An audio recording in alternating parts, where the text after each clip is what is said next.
we're seeing some issues with the Dimel deadlift. I want to walk you through a couple of things that I'm seeing.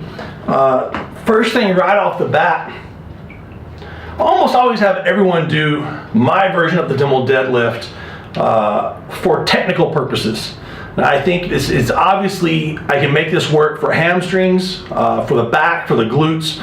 But if we're building hamstring, glute, and erector strength without reinforcing technique and sequential firing patterns, then all of that extra strength is going to be difficult to translate into power in the movement of the deadlift.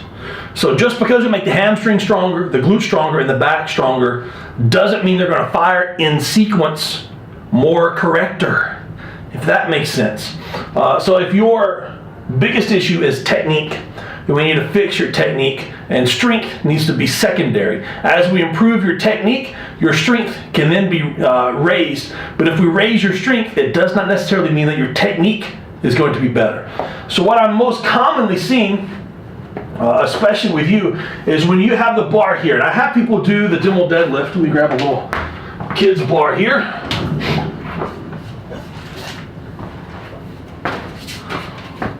Now I want people to Dimel deadlift, instead of doing the non-stop movement, what I want is to get set up at the top of your deadlift, and I want you to go down to where it's just below the knees and stop.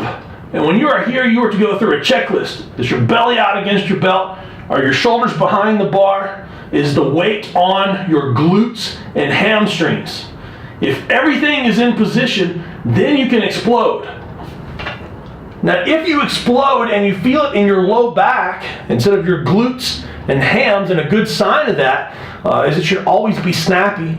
If it's snappy, if the plate's ding when you come to the top, it's a good chance you used your hips and hams and not your low back. But if you're feeling it in your low back, and what I'm seeing with you is a movement pattern like this, when what I want to see is that hips being popped through, not the back extending and then the hips. What we see here as the back, you see where the bar is? The bar is away. So the back is extending to bring the bar in. We're going to do the reverse. I want to see you meet the bar with those glutes. I hope you can see that on the video. Really hope you can see that on the video. The difference between the back raising it and the hips shooting in as quickly as possible. Even in slower motion, that's what I want to see. I have a permanent scar on deadlifts right here above my knee where the bar grabs my knee and it actually rakes up my thigh when I deadlift. You want something similar, okay?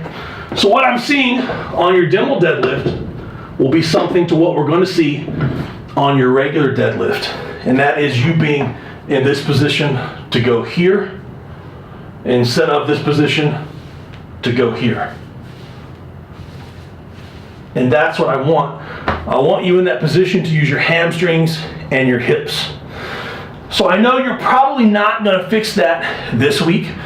We can change some things to where instead of 1 to 4 sets of 5 to 10 reps, we can start ramping things up, as I do a lot of clients that show good technique with these, to where we start with 5s, and I want you to continue to use more weight in sets of 5 as long as your technique remains perfect. Once your technique begins to falter, once you start to lose the roundness, and once you start to lose the arch in your back, once your hips go up before your shoulders, or once your shoulders start coming up before your hips, once everything is not in sequence, you're done.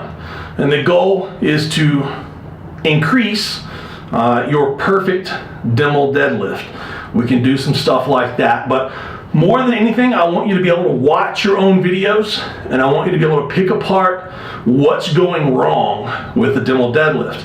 That's the first thing. The second thing is to be able to notice it on the fly while you're doing the Dimel deadlifts. Hey, I'm in a bad position. Let's correct this on the next set. Or better yet, let's correct this on the next rep. And then obviously the next step is to be able to correct this while doing a deadlift, to be able to feel that a deadlift is incorrect, why it's incorrect, and how you can fix that. And that's always my goal for you, is to teach you to be a smarter lifter and for you to know how to work with yourself. So I hope this helps. Let me know.